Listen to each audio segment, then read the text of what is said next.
안녕하세요. 청하수입니다. 연개소문하고 대승부를 벌이게 되는 고구려 영류왕. 처음에는 당나라하고 사이가 좋았죠. 근데 문제가 당나라의 이세민이라는 사람이 대권을 틀어주면서 일이 꼬이기 시작합니다. 이세민 이전 당고조 이연 때는 영류왕하고 당이 사이가 좋았어요. 서로 이제 사람도 교환을 하고. 근데 당고조 아들 이세민이 자신의 형하고 대갈등 끝에 현무문의 변이라는 사건을 만들죠. 이것도 상당히 재밌는 사건인데 왕자의 난 같은 거라고 보시면 돼요. 해서 이세민이 형을 꺾고 정권을 잡아 자기가 당 2대 황제가 됩니다. 여기서부터 이세민은 당 이외의 다른 나라들에게 상당히 강력한 대외 강권 외교를 펼쳐나갑니다. 이세민의 대외 강경책에 대해서는 장남이 아니고 정변을 통해서 정권을 잡았던 그가 본인의 부족한 정통성에 대한 일종의 콤플렉스로 그랬던 것이 아니냐, 이런 흔한 분석이 하나가 있죠. 물론 다른 해석도 있습니다만 이세민 등극 후 약 5년여 후인 631년엔 당나라에서 고구려의 자랑인 전승기념물 경관을 때려 부수는 사태가 발생하죠. 그리고 그 해부터 영류왕은 향후 16년에 걸쳐 만들어지게 되는 천리장성 건조를 착수합니다. 이세민 저거 분명히 우리 고구려 쳐들어 오겠구만, 이걸 감지한 거죠.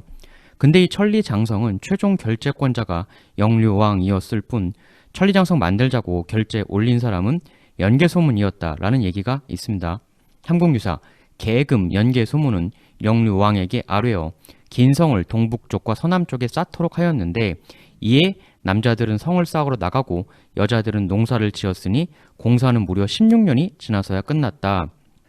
천리장성 건조는 이 삼국유사 내용대로라면 고구려 경제에 엄청난 악영향을 끼친 것입니다. 후일에 전략적 가치와는 별도로 고구려 백성들의 당시 원망이 어마어마했었다는 게 삼국유사의 내용입니다. 연개소문은 왜 이런 제안을 한 것인가? 삼국유사에 보면 또 이런 무시무시한 이야기가 더 나옵니다. 삼국유사 당서에는 이렇게 기록되어 있다. 앞서 수나라 양제가 고구려를 칠 때에 수나라 장수의 양명이라는 자가 있었는데 대세가 불리해지자 죽으면서 맹세하여 말하기를 내 다음 생에 다시 태어날 때는 고구려의 왕에게 총애받는 신하로 태어날 것이다 하여 고구려를 안에서 멸망시키는 역할을 해내고 말리라. 그런데 개씨가 권력을 잡자 개를 씨로 삼았으니 곧 양과 명이 합해진 글자였다.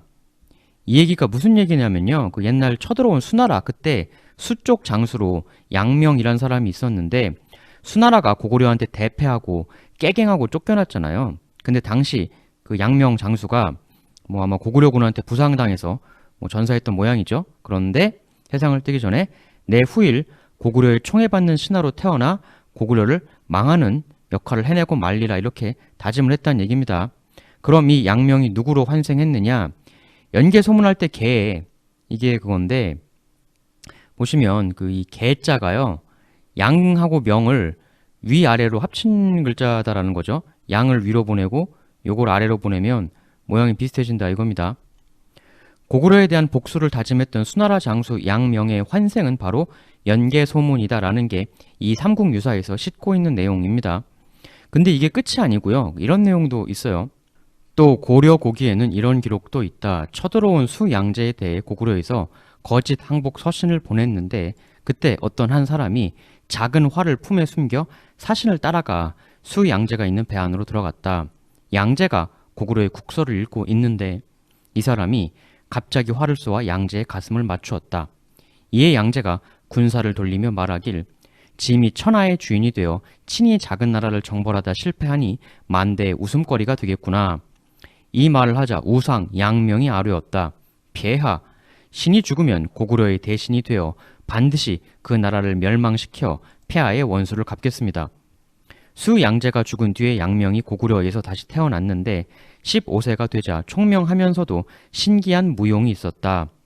당시 무양왕이 그가 현명하다는 말을 듣고 그를 불러들여 신하로 삼았다. 이건 영류왕을 이야기하는 거겠죠. 그는 자신의 성을 개씨로 삼고 이름을 금이라 하였다. 계금은 지위가 나중에는 소문에까지 이르게 되었는데 이는 시중벼슬에 해당한다. 계금이 왕에게 아뢰었다. 지금 우리 고구려에 도교가 없으니 나라가 위태로운 것입니다. 영류왕은 이를 옳다 여겨 당에 도사들을 보내달라 청하였다. 이에 당태종이 서달 등 8명의 도사를 고구려로 보냈다. 영류왕은 기뻐하며 사찰을 도교의 도관으로 만들고 도사를 높여 유하게 선비 위에 앉게 하였다. 그런데 이 도사들은 온 고구려를 돌아다니며 나라 안에 유명한 산천을 진압하였다. 이 진압은 우리가 그 세력을 진압하다, 억누르다 할 때의 그 진압이에요. 그러니까 연개소문이 건의해서 당으로부터 데려온 도사들이 지금 고구려에 주요한 정기가 있을 만한 곳을 돌아다니면서 그 지기를 억누르고 돌아다녔다는 거죠. 계속 보시죠. 또 그들은 옛날 동명성제가 타고 상제와 조회했던 돌을 파내어 깨뜨리기도 했다. 다음에 이 내용이 나오는 거예요. 계금은 또 왕에게 아뢰어 긴 성을 동북쪽과 서남쪽에 쌓도록 하였는데 이에 남자들은 성을 쌓으러 나가고 여자들은 농사를 지으니 무려 16년이 지나서야 끝났다. 전체적으로 보면 삼국유사는 연개소문을 고구려를 망하게 하지 못해 한 맺혔던 수나라 장수의 환생으로, 그리고 고구려 멸망의 1등 공신이 연개소문이다라고 대놓고 말을 하고 있습니다. 근데 이건 연개소문 좋아하시는 분들께서 보시기에는 너무 말도 안 되는 얘기가 아니냐, 어디서 무슨 되도 않는 소설 같은 내용을 싣고 있냐 삼국유사는, 이런 비판도 충분히 하실 수 있는 사안이에요. 게다가 연개소문이 무슨 개시냐 연시지 이런 것들부터 해가지고 좀 환생 스토리가 나오고 있잖아요. 말이 안 되는 얘기지 않습니까, 기본적으로는. 그렇지만 여하튼 삼국유사는 고구려 멸망의 책임을 거의 연개소문 한 개인에게 홀라당 다 뒤집어 씌우는 듯한 서술 태도를 취하고 있습니다. 일단 크게는 두 가지였죠. 연개소문이 도사들을 초빙해서 고구려 산천에 전기를 다 막아버렸다. 시조와 관련된 성스러운 역물도 그들이 다 파괴했다. 이게 삼국유사 내용이고, 또 천리장성을 건의해서 고구려 경제를 파탄으로 이끌었다. 이거 두 개인데 삼국유사 말고 다른 것들도 좀 보면서 한번 살펴보시죠. 물론 보장왕 시절엔 연개소문이 도사를 초빙한 건 삼국사기에도 나오는 얘기예요. 하지만 보시다시피 영류왕 때까지 연개소문이 건의했다는 얘기는 없어요. 그땐 나이도 좀 모호하죠. 연개소문 아들 연남생이 634년생이거든요. 근데 영류왕 시절 도사 강의가 624년이니까 만으로 20살의 아들 낳았다고 하면 연개소문은 614년생이 되는데, 그러면 624년에 건의했다는 건 말이 안 되죠. 10살이니까. 25세 낳았다고 609년생 이렇게 봐도 15살에 그걸 건의하긴 안 되고, 근데 연남생을 30살에 낳았다고 하면 604년생이니까 20살 이건 가능하겠네요. 근데 온 고구려 정기를 막고 부수었다는 내용은 좀 너무 소설적이지 않습니까? 그러니까 그런 거 말고 도사들이 온 건 사실이니까 그들이 뭔가 현실적으로 고구려에 피해를 끼친 게 있었을까? 구체적인 삼국사기 기록은 없지만 나중에 연개소문 시절 도사가 왔을 때는 그들 숙소를 사찰로 잡아줬다 이런 기록이 있어요. 이 사찰이라는 것이 광개토 대왕도 평양으로 천도하기 전에 사전에 먼저 설치했던 것이 9개의 사찰이거든요. 한국사기 393년 광개토 대왕이 평양에 9개의 사찰을 창건하였다. 409년 광개토 대왕이 평양의 주민들을 다른 데로 빼냈다. 427년 장수왕이 평양으로 천도를 했다. 그러니까 9개의 사찰 건립은 고구려의 중심을 평양으로 옮기려는 광개토 대왕 대플랜의 첫 걸음이었던 거죠. 그렇다면 이 대왕이 지은 사찰을 중심으로 형성된 세력은 광개토 대왕의 뜻을 추진하는 역할을 상당히 했을 겁니다. 그런데 그 사찰에 당 도사들이 지내게 해주었다 이거예요. 혹시 이 사찰이 광개토 대왕 때 지었던 그 사찰들과 연관성이 좀 있는 사찰들이었나? 그럴 수도 있고 아닐 수도 있죠. 이걸 이렇게 해석하기도 해요. 숙소를 잡아줬다는 건 원래 있던 사람들을 밀어냈다는 거 아니냐. 즉 광개토 대왕 시절부터 있어 오던 고구려 왕가와 함께하던 세력에 대한 견제적 의미 아니었겠느냐. 근데 여기에 대해서는 반론도 있어요. 그때 이제 왔던 도사가 8명이거든요. 아니 고작 8명 숙소인데 그게 무슨 세력에 대한 이야기가 되겠느냐. 그냥 방 잡아준 거지. 이렇게 반론이 있기도 합니다. 또 이 도사들이 할 수 있는 것, 스파이 짓은 할 수 있겠죠.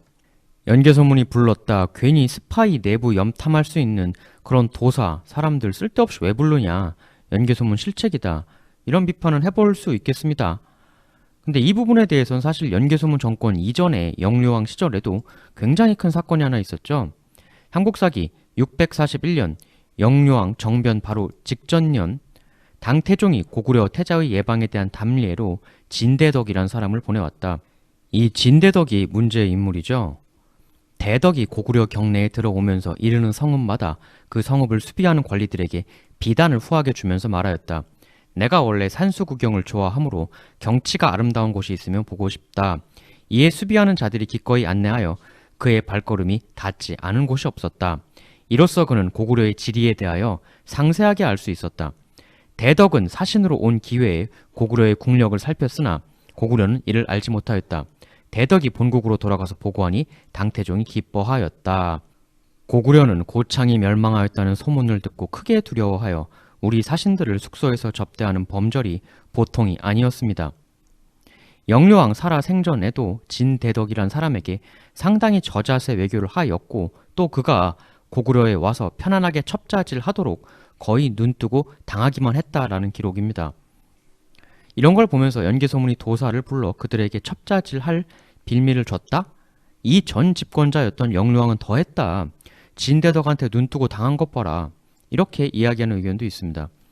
연개소문도 완벽하진 않았지만 연개소문이 제거한 영류왕은 한술 더 떴다는 것이죠. 한국 사기에는 또 삼국유사와는 달리 천리장성도 연개소문이 건의했다는 내용은 없습니다. 쭉 보면은 그 영류왕이 백성을 동원하여 장성을 쌓았다 이렇게 나와 있거든요. 그러니까 장성 쌓은 게 영류왕이라고 일단은 되어 있어요. 물론 이건 최종 결재권자로서 신하 건의에 따라 해도 그게 왕이 한 걸로 되긴 하니까 뭐 그렇게 해석할 수도 있긴 있습니다만 그 일선에서는 이걸 가지고 그 이때 연개소문이 나이가 어렸을 수 있기 때문에 연개소문의 아버지가 천리장성을 건의한 거다 이렇게 얘기하는 경우도 있습니다. 천리장성이 연개소문 작품이냐 아니냐 그러니까 맞다고 보는 건 일단 삼국유사를 가지고 얘기를 하는 거고 아니다 라고 얘기하는 거는 삼국유사의 그 앞뒤 스토리가 황당무계한 환생 픽션 아니었냐. 그럼 픽션 가지고 뭘 믿으란 얘기냐. 일단 천리장성은 631년 공사를 시작해서 16년 그러니까 즉 647년에 완공된 것입니다. 근데 영류왕은 642년에 사망을 해요. 그러니까 영류왕 사망 이후에도 5년간 더 공사를 계속했다는 거죠. 이걸 보면 최소한 천리장성이 영류왕이라는 왕 개인의 독단으로 추진된 일은 아니지 않겠느냐 이런 추론이 있죠.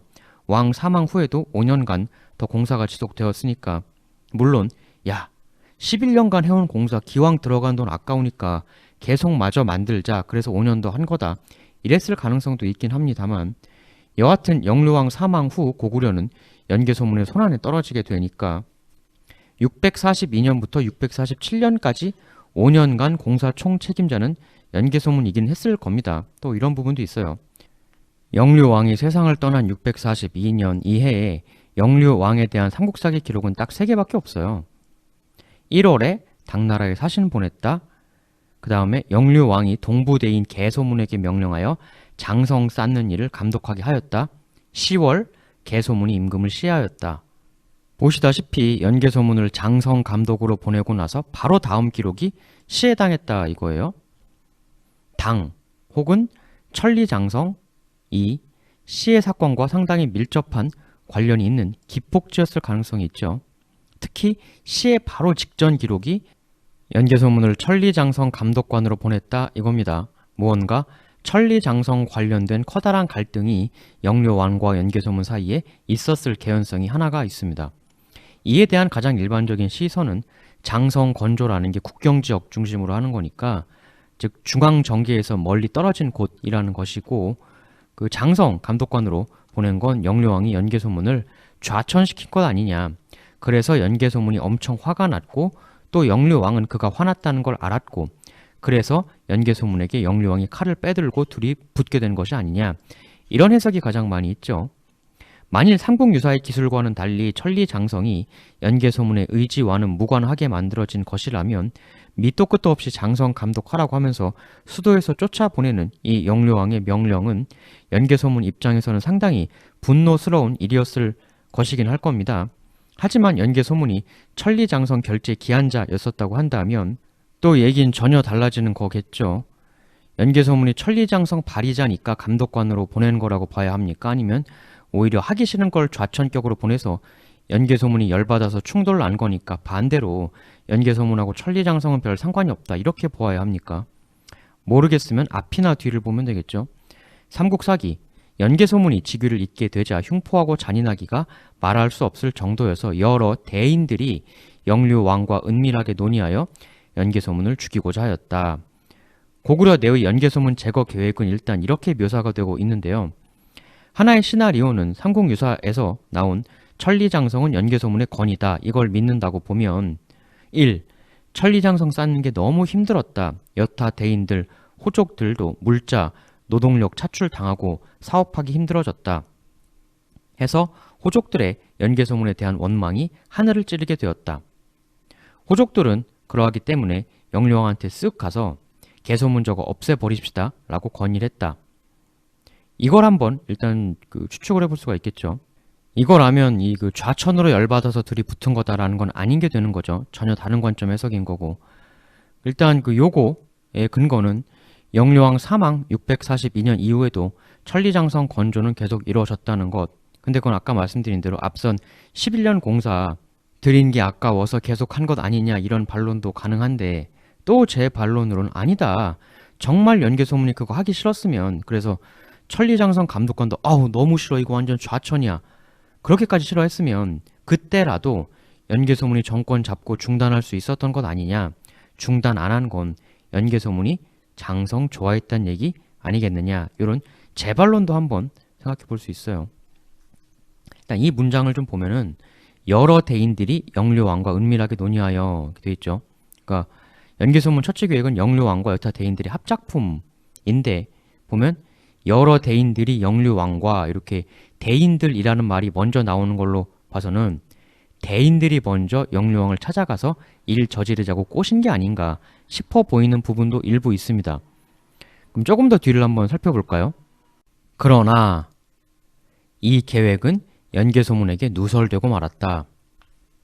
이에 연개소문은 자기 부의 병사를 모두 모아 마치 사열할 것처럼 하고 아울러 성 남쪽에 술과 음식을 성대히 차려놓고 여러 대신들을 불러서 함께 보자고 하였다. 자신 제거 계획을 입수한 연개소문이 지금 먼저 선제 공격을 취할 뭔가의 또 계획을 실행에 옮기고 있는 모습인 거죠. 근데 이걸 보면 여기서 보시면 일단 영류왕이 연개소문을 변방으로 한번 보내잖아요. 근데 이런 일을 했다는 걸로 봐서는 다시 평양으로 되돌아온 것 같죠. 잠시 휴가차 돌아온 거냐 아니면 감독관 업무가 끝나고 수도 컴백을 이룬 거냐 그것도 아니면 대인들하고 영류왕이 연개소문 없애려고 갑자기 수도로 돌아오라고 호출을 한 거냐. 정황상 보면 없애려고 수도로 불러들인 것 같은 느낌도 나죠. 지금 정보가 유출되었다고 하는데 이 대인하고 영류왕도 바보가 아닌 이상 사람 많은 저작거리에서 회의하고 그러진 않았을 거 아니에요. 연개소문은 대체 이 정보를 어떻게 습득한 것이냐. 영류왕 서찰 이제 감독관하고 있는 연개소문한테 간단 말이죠. 연개소문 수도로 돌아오라. 연개소문 밑도 끝도 없이 갑자기 왜 돌아오라고 하지? 요새 천리장성 건조 때문에 뒤에서 내 뒷담화들 엄청 하고 다닌다고 하던데 이거 혹시 부르는 시기가 너무 이상한데? 이러면서 연개소문이 동물적 감각으로 직감한 것이 아닐까 이럴 가능성이 하나가 있죠. 시나리오 1번 삼국유사대로 천리장성은 연개소문이 건의했다. 혹은 그의 아버지가 삼국유사 묘사대로 남자들이 생업에 종사 못하게 되는 등 고구려 경제가 그로 인해 파탄이 났다. 물자 노동력 각출 때문에 호족들 수입도 엄청 줄게 되고 원망이 하늘을 찌르게 되었다. 연개소문이 천리장성 감독관으로 파견 나간 건 그가 발의자니까 자연스러운 현상이었다. 연개소문이 신나게 장성 건조하고 있는 사이 불만이 고조된 호족들이 우르르 영류왕에게 몰려갔다. 가서 개소문 없애고 천리장성 중단하자고 건의했다. 영류왕도 공사하면서 뒤에선 신라에게 패하는 등 이거 천리장성이나 당에게만 올인할 때가 아닌 것 같다라는 판단을 하고 또 개소문도 싫고 해서 호족들 의견에 동의한다. 하여 연개소문 제거 대프로젝트가 발동한다. 계획 다 짜고 수도로 불러와서 없애려고 잠깐 돌아오라고 서찰도 보낸다. 그런데 갑자기 돌아오라는 이야기 듣고 동물적 감각에 뛰어난 연개소문은 자신 제거 계획이 발동되었음을 알고 역선제 공격을 할 준비를 갖추게 된다. 이 시나리오 1번에서 제일 궁금한 건 그럼 애초에 연개 소문이 왜 장성을 건의했느냐라는 것이겠죠. 일단 순수하게 보면 정말로 나라의 국방을 위해서 제안했다 이렇게 보기도 합니다. 나중에 제가 연개 소문, 이세민, 본격 대결 이야기는 또 다룰 것입니다만 천리장성의 전략적 가치 분명히 있었다. 성이 있었기에 이세민을 막을 수 있었다. 잘 만들었다. 이렇게 보는 관점도 분명히 있거든요. 그런데 반면에 또 이런 얘기가 있어요. 연개소문의 이름이 연은 그 연못, 물 뭐 이런 걸 뜻하는 것이고 개소문 그 말고 그 이름이 개금이다. 이런 얘기도 삼국사기에 있거든요. 그 개금에서 이게 그 금자가 이게 쇠금자입니다. 따라서 연개소문이 그 일종의 그 철강산업 호족이 아니었겠느냐. 쇠, 금 라는 추정이 하나가 있거든요. 근데 이게 단순한 추정만도 아닌 것이 연개소문 아들 연남생의 묘지명에 보면 연개소문과 연개소문 아버지 즉 연남생 할아버지 연태조가 모두 쇠를 잘 부리고 활을 잘 쏘았다라는 기록이 나옵니다. 이걸 보면 연개소문 가문이 제철 사업을 했었다는 것은 거의 맞아 보입니다. 근데 장성 같은 대공사 하게 되면 아무래도 뭐 꽃괭이라든가 쇠가 들어가는 건축용 도구가 상당히 수요가 늘겠죠. 그래서 천리장성 건조를 제안한 게 아니냐는 썰이 있어요. 물론 이건 증거는 없죠. 그냥 말 그대로 순수한 추측일 뿐인데 만일 이거라면 연개소문은 자신의 사적 이익을 위해서 나라의 대역사를 일으키고 그에 반대하는 다른 세력들을 역정변으로 없애려는 계획을 짠 그야말로 고구려 파탄의 1등 공신이 되는 거죠. 삼국유사에서는 그 관점을 취하고 있는 거고 그러나 반대로 전혀 아니다, 말도 안 되는 소리 하지 마라 라는 2번 관점도 있습니다. 아까의 좌천설을 좀 따르는 건데요. 시나리오 2 삼국유사의 내용은 너무 판타지라 신빙성이 없다. 따라서 거기에 천리장성이 연개소문 작품이라는 것도 믿기 어렵다. 오히려 연개소문을 천리장성 감독관으로 보내고 정변이 터진 걸 봐서 연개소문은 장성에 별 관심이 없었는데 장성을 적극 추진한 영류왕이 돈도 부족하고 여러모로 만들기도 힘들고 사람들 반발도 심해지니까 연개소문 네가 좀 해결해 봐라 라고 뒤처리를 뒤집어 씌워서 그것 때문에 불만이 생기고 둘이 붙은 것일 수도 있다. 진대덕 사건 등 당에 대한 지나친 저자세 외교로 특히 당나라와 국경을 접하고 있는 호족들의 경우는 당에서 와서 경관도 허물고 하니까 반당 정서가 강해졌다. 장성 건조하면서 그런 반영류왕 파인 변방 호족들이 연개소문 아래로 결집하는 움직임이 일어났다. 해서 영류왕이 저 자식 저거 장성 만드는 거 독려하라고 보냈더니 지 세력 규합이나 해? 경계감을 느끼게 되었고 그게 연개소문을 제거하려는 친위 쿠데타로 발전한 것이다. 하여 연개소문의 역정변은 그냥 자기 자신을 보호하기 위한 어쩔 수 없는 선택에 불과했다. 전혀 다르죠 이건.